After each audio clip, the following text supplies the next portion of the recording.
Hola tout le monde, je suis heureux de vous retrouver aujourd'hui pour vous faire cette petite vidéo. On se retrouve non pas au bord de l'eau et après un petit moment d'absence sur YouTube, non pas de ma volonté, mais la pêche est extrêmement difficile.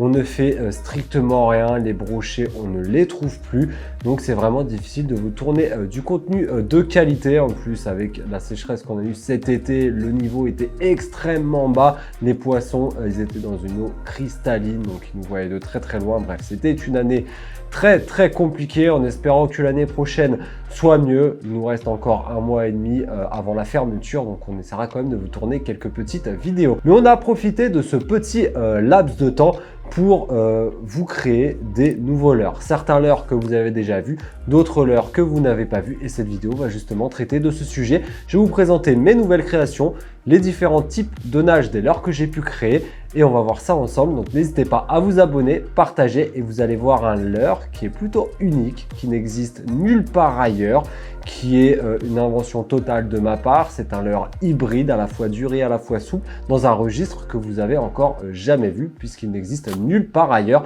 Alors abonnez-vous, lâchez un petit like et un petit commentaire, et on commence tout de suite cette vidéo.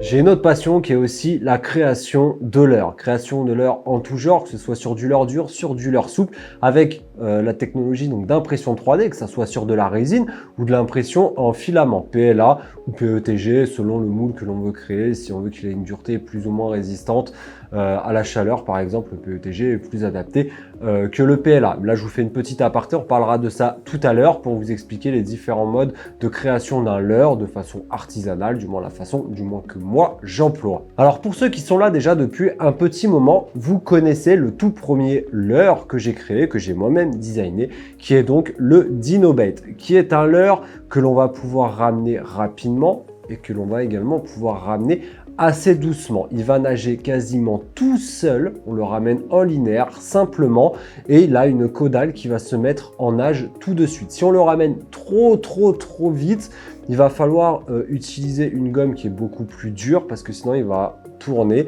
puisque j'ai mis des petites appendices ici pour qu'il ait du rolling. Donc si on le ramène trop vite, il va avoir tendance à prendre l'eau au niveau des petites caudales que j'ai créées sur le côté et de le faire tourner. Sauf si on utilise une gomme beaucoup plus dure qui va réduire l'animation du paddle tout simplement. Mais dans ce cas-là, on ne pourra plus le ramener doucement. Donc un leurre qui peut marcher sur un moulinet avec une récupération de 80, moi perso c'est ce que j'utilise, sans y aller comme un bourrin, et je n'ai aucun problème. Et si on veut le ramener lentement, c'est juste génial. Donc justement, il va avoir cette petite nage sur le côté, et c'est un leurre qui cartonne. D'ailleurs, le premier poisson que j'ai pu prendre exactement avec cette taille et ce leurre, ça a été une perche, et une jolie perche d'environ 28-30, je sais plus trop, mais une très belle perche. D'ailleurs, vous avez le lien sur le TikTok si vous voulez revoir cette petite vidéo. Mais c'est un leurre qui va être excellent pour le brochet, pour le cendre et pour la perche. C'est un petit peu le leurre polyvalent qui va servir un petit peu à tout. Donc là, il est en taille, je ne veux pas dire de bêtises, il doit être sur du 12-13 cm. Et là, on a une taille qui est beaucoup plus grosse. Là, par contre, celui-là, il faut l'équiper avec une gomme qui est beaucoup plus dure que le petit modèle. Donc voilà pour le Dinobait. Ensuite, on va avoir le Dino Twist, qui est un leurre simple en double grub, qui va être extrêmement planant, que l'on peut équiper sur une mousse ou alors sur une tête moustache rig. Donc là, un leurre qui va être idéal aussi bien sur des saisons comme l'hiver ou alors l'été, à ramener plombé très léger, vraiment subsurface, à passer au-dessus des herbiers. Il est assez fin sur la hauteur du leurre, donc on peut même l'équiper d'un hameçon texan, ça ne pose aucun problème. C'est un leurre qui est relativement plat sur le dessus, où ça remonte légèrement sur la tête, de façon à ce qu'il soit le plus planant possible et qu'il ne se mette pas à nager sur le côté ou qu'il tombe beaucoup trop vite. Le but, c'est vraiment de le ramener en linéaire, le faire passer au-dessus des herbiers et d'avoir un petit leurre avec une vibration qui est différente d'un leurre avec une paddle. Ensuite, on a la version avec un simple grub, un leurre que j'adore, un leurre qui cartonne. On peut le voir ici, celui-là il s'est fait complètement défoncer plusieurs fois et la caudale n'a jamais encore bouffé un seul croc, donc c'est plutôt top.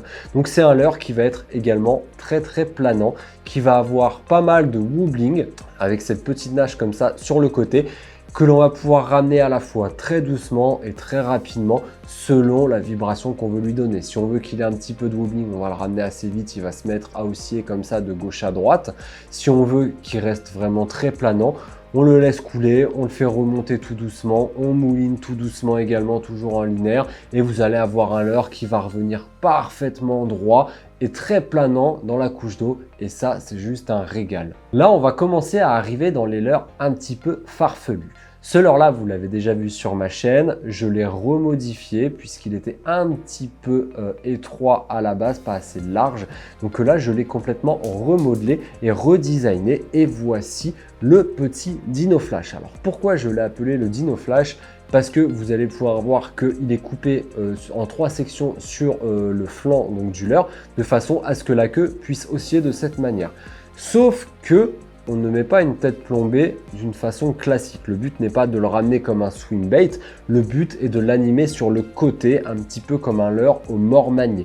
Donc on va l'équiper avec une tête plombée où l'hameçon va ressortir sur le côté et on va l'animer en dents de scie. Le but va être de le laisser plonger, de faire une tirée et ainsi de suite. Et une fois que le leurre va arriver en hauteur, en fait, il va se mettre légèrement sur le flanc et c'est là que la caudale arrière va s'activer et ça va faire un gros flash sous l'eau. Et au moment de ce flash-là, en général, les brochets le défoncent. Alors, ça va par contre être un leurre que j'utilise plus en hiver. Je l'ai testé tout cet été. Alors, c'est peut-être pas une référence vu la saison éclatée totalement qu'on a eue cette année, mais cette année, ce leurre-là, sur des températures estivales, n'a strictement rien fait. Alors que sur les périodes hivernales, le leurre, il cartonne quand les poissons ne veulent pas mordre, qui sont collés sur le fond, ce leurre-là arrive à les déclencher. Mais ça va être vraiment une attaque réflexe. Vous allez voir le brochet sortir de sous l'herbier ou sous une chave et foncer sur ce leurre-là. Et c'est juste un leurre qui est incroyable. Pareil, j'ai voulu imiter de base la nage un petit peu d'un dauphin.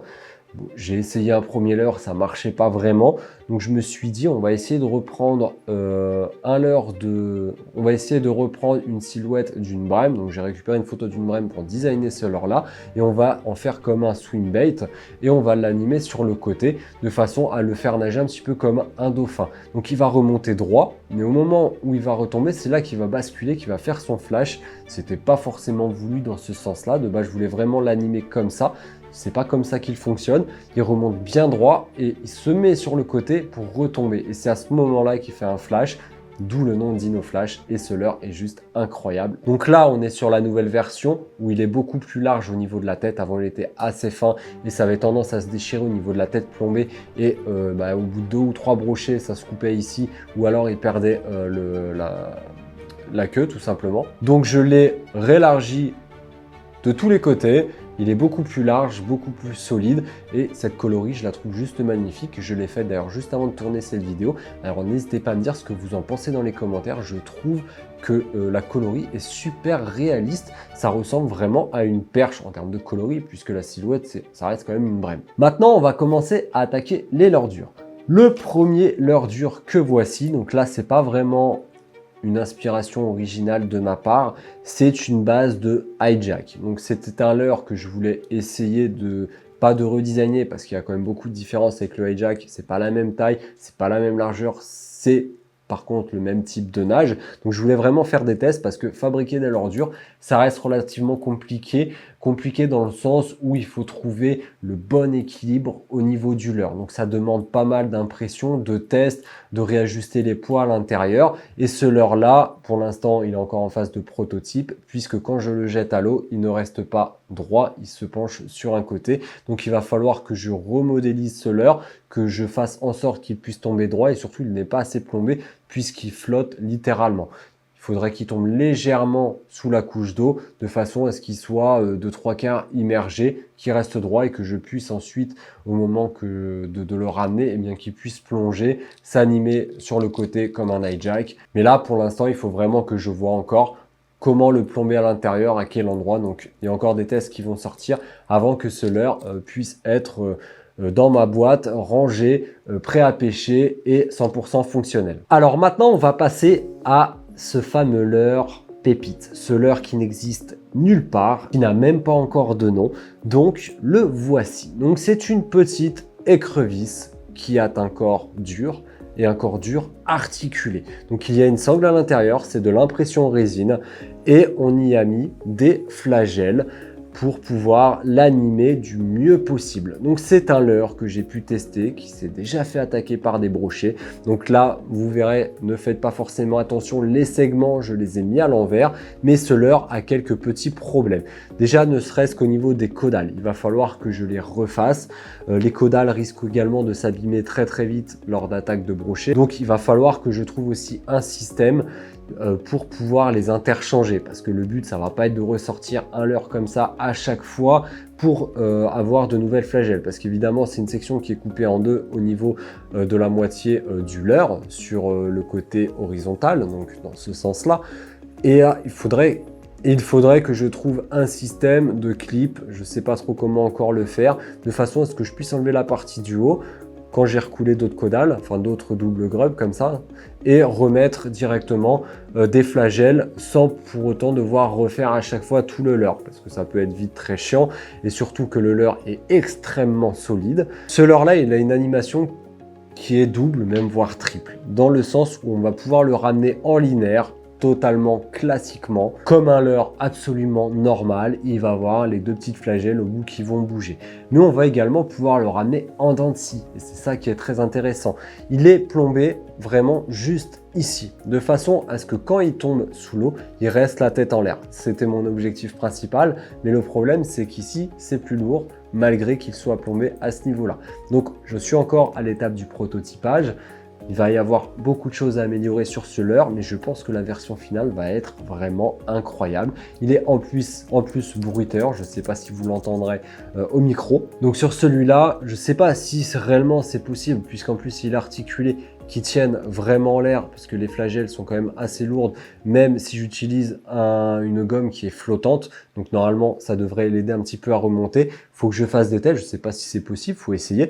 Mais j'essaierai de le faire totalement creux au niveau de la tête, de façon à ce qu'il y ait une bulle d'air à l'intérieur pour l'aider à le relever une fois qu'il est posé sur le fond, pour qu'il ait un petit peu la tête en l'air comme une écrevisse. Du moins, c'est une volonté de ma part, c'est ce que je vais essayer de faire et on va voir si ça fonctionne ou pas. Donc, pourquoi l'articuler? Parce que je voulais qu'il puisse aussi avoir cette nage-là. Donc, si on le souhaite, on le laisse tomber. On va l'animer un petit peu en dents de scie, sans pour autant qu'il soit en contact avec le fond à chaque fois. Et avec les tests que j'ai pu faire, ça marche énormément bien. Le leurre s'articule de cette manière, avec les flagelles qui s'activent toutes seules. Donc un leurre vraiment avec deux types de nages différentes, linéaire simple, il va pas vraiment s'articuler, ou alors le laisser couler, ramener, le laisser couler, ramener, et ainsi de suite, de façon assez rapide, pour pas qu'il touche le fond et qu'il ait cette nage en dents de scie. Autre petit défaut de ce leurre, je pense qu'elles viennent au niveau des flagelles qui doivent être un petit peu trop épaisses ici et beaucoup trop perpendiculaires avec le leurre, parce que l'eau va taper ici et ça va avoir tendance à le faire tourner. Alors je pense que le problème vient entièrement des flagelles, parce que les premiers essais que j'ai pu faire, ils ne se mettaient pas du tout sur le côté ni sur le dos, il ne tournait pas, il nageait vraiment bien droit. Mais au fil du temps, avec les flagelles qui ont commencé à s'abîmer, parce qu'en plus ils ont été coulés en PLA, elles n'ont pas été coulées dans un moule en résine, de façon à ce qu'elles soient le plus propres possible, elles ont plein de défauts, c'était vraiment pour faire du prototypage, et bien le leurre a tendance à se mettre sur le dos ou à tourner lors de la récupération. Donc pareil, c'est une question je pense d'équilibre, de flagelles, et on va essayer de réduire la surface la surface de l'eau qui va taper là sur ces flagelles, de façon à ce qu'il ne tourne pas sur un côté et qu'il ait la nage la plus droite possible. Donc quand ce leurre va être terminé, va être prêt, je pense qu'il va littéralement cartonner. Est-ce que les leurres que je vous ai présentés ont pour objectif de se retrouver un jour en vente? La réponse est non. Je n'ai pas envie de m'embêter à créer des leurres à la chaîne. c'est pas quelque chose qui m'intéresse. Après, si un jour une marque me contacte pour me dire écoute tes leurres, on a bien envie de les commercialiser, et bah pourquoi pas me racheter les designs des leurres, ça sera avec grand plaisir, mais les leurres ne seront pas en vente, donc vous ne pourrez pas les retrouver à l'achat si jamais vous souhaitez les tester. Je vous en enverrai quelques-uns, que ce soit pour les 1000, 2000, 3000 abonnés, où je pourrais de temps en temps en envoyer à des abonnés qui sont fidèles pour qu'ils puissent les tester. Et s'il y a vraiment un leurre pour l'instant qui cartonne le plus, c'est celui-là. Mais en vrai, ils sont tous très très bien. Et j'ai hâte de voir l'écrevisse hybride à la fois dure et à la fois souple, prête à nager et à prendre du brochet. Donc maintenant, on va revenir sur la création d'un leurre. Comment ça fonctionne? La première étape, ça va être le design du leurre, tout simplement. Donc je vais utiliser sur l'ordinateur un logiciel qui s'appelle Fusion 360, qui est un logiciel 3D, où on va pouvoir tout simplement designer nos leurres de la façon qu'on souhaite. C'est un logiciel qui peut être assez compliqué aux premiers abords, mais qui s'apprend très très vite. J'ai appris totalement tout seul à designer des leurres avec 2-3 petits tutoriels en anglais pour apprendre les bases sur ma chaîne. Vous retrouverez d'ailleurs des tutoriels sur Fusion 360 pour commencer à designer vos propres leurres. Et si vous souhaitez avoir des tutoriels un petit peu plus approfondis, eh bien l'espace commentaire est fait pour ça et ce sera avec plaisir de vous ressortir de nouvelles vidéos sur le design d'un leurre. Donc ensuite, une fois que le design est fait, donc on a notre leurre qui est dessiné sur le logiciel, il va falloir en créer un moule. Donc c'est pareil, ça reste que du design, on fabrique un moule à partir de notre leurre et une fois qu'on a notre moule, il nous reste deux options. La première, c'est soit de faire un contre-moule pour y couler du RTV, soit de faire un moule simple, comme cela, et ensuite d'envoyer l'impression sur une machine 3D. Donc en filament, on va utiliser du filament de type PLA, donc qui commence à fondre, à ramollir à partir de 130, 140 degrés et fondre à partir de 160, 180 degrés. Et encore, je dirais même un petit peu plus parce qu'il y a du liquide qui va jusqu'à 190 degrés. J'ai pas eu de leurres qui ont percé, sauf s'il n'y a pas le moule qui est assez rempli, mais ça c'est un autre domaine technique, on va pas rentrer dedans. Ça reste possible, si vous voulez plus de détails par rapport à ça, vous me le dites dans l'espace commentaire et je vous le détaillerai. Mais on peut totalement couler des leurres en imprimant un moule en PLA. Donc en PLA, c'est ça. Ça reste un moule avec du plastique, c'est que du plastique. Et vous voyez ce leurre là, j'en ai déjà coulé et ça ne fond pas. Ça a tendance un petit peu se ramollir. La durée de vie du moule est peut-être d'une dizaine, vingtaine de leurres. Tout dépend de la taille du leurre, s'il y a beaucoup forcément de plastique qui va rentrer à l'intérieur. Plus il y aura de plastique forcément, plus le moule aura une durée de vie plus courte. Si c'est un petit leurre et que vous avez rempli votre moule à l'intérieur à 100%, ça c'est un des paramètres de slicer, ça durera encore plus longtemps. Mais en général, vous avez quand même de quoi couler au moins 20, 30, 40 leurres si vous n'arrivez pas avec votre plastique qui est surchauffé à 200 degrés, 220 degrés et que vous coulez directement là-dedans. Moi, quand je les coule, j'ai absolument aucun problème. La déformation en général, elle est à ce niveau-là. Vous recalez avec des pinces, ça se resserre très bien et l'empreinte ne bouge absolument pas. Mais ça, je vais l'utiliser vraiment pour du leurre prototype, pour voir si la nage du leurre me convient. Parce que le problème de l'impression en PLA, c'est que on va avoir plein de petites stries à l'intérieur. Parce que si vous voulez l'impression en filament, c'est couche par couche, ça fait des traits d'un millimètre, la taille d'un cheveu, moins d'un millimètre, c'est en micron qu'on parle. Et ça va être des couches comme ça, les unes sur les autres superposées. Donc forcément, quand on va avoir des arrondis pour une empreinte de leurre, eh bien ça va se voir. Donc on le voit également sur le leurre. Donc c'est qu'une question de finition, ça ne change absolument rien à la qualité du leurre, mais si on veut quelque chose d'irréprochable. Ensuite, on va passer sur un moule qui est en résine. Donc ça, c'est pareil, c'est toujours imprimé, mais c'est imprimé avec une autre machine, une imprimante résine qui va directement imprimer un moule comme ça. Là, c'est du solide. Vous pouvez y aller, vous pouvez couler du leurre en illimité. Il faut une résine par contre spéciale, il ne faut pas prendre de la résine classique. La résine classique, ça peut passer, mais ça risque de casser votre moule. Et à 30 € le litre de résine, ça fait chier. Là où le PLA reste quand même beaucoup moins cher. Et où on en utilise aussi beaucoup moins que de la résine pour faire un moule, parce que là, le moule est en entier. est plein à l'intérieur alors que le moule en PLA n'est pas plein. Donc une fois que j'ai l'empreinte de leurre que je souhaite et que le leurre marche correctement, eh bien je vais le couler en résine de façon à pouvoir en couler en meilleure qualité avec une finition beaucoup plus propre et bien plus lisse. Donc voilà un petit peu pour les deux façons de créer un leurre. Après il y a le RTV également si on le fait en contre-moule. Ça coûte moins cher pour ceux qui n'ont pas d'imprimante résine et qui n'ont pas 45 € à mettre dans de la résine pour pouvoir imprimer un moule. Le RTV peut être aussi une autre solution. Les finitions sont quand même moins jolies que sur de la résine, c'est quand même beaucoup plus lisse. Mais voilà, le RTV reste une très bonne solution pour fabriquer vous-même vos leurres. Donc voilà pour cette petite vidéo hors pêche, un petit peu hors catégorie de la chaîne. Avec MrBigBet, on a créé une nouvelle chaîne qui s'appelle La Carte à la Pêche. Ça va être que du podcast, ici même dans ce studio. Donc n'hésitez pas à venir vous abonner à cette chaîne-là. Les premières vidéos, les premiers débats vont arriver. C'est vraiment une chaîne YouTube sur le thème un petit peu du restaurant de la pêche. Vous allez avoir une entrée, un plat, un dessert avec un jeu. Vous allez voir, ça va être assez sympathique. On va faire intervenir plein de monde.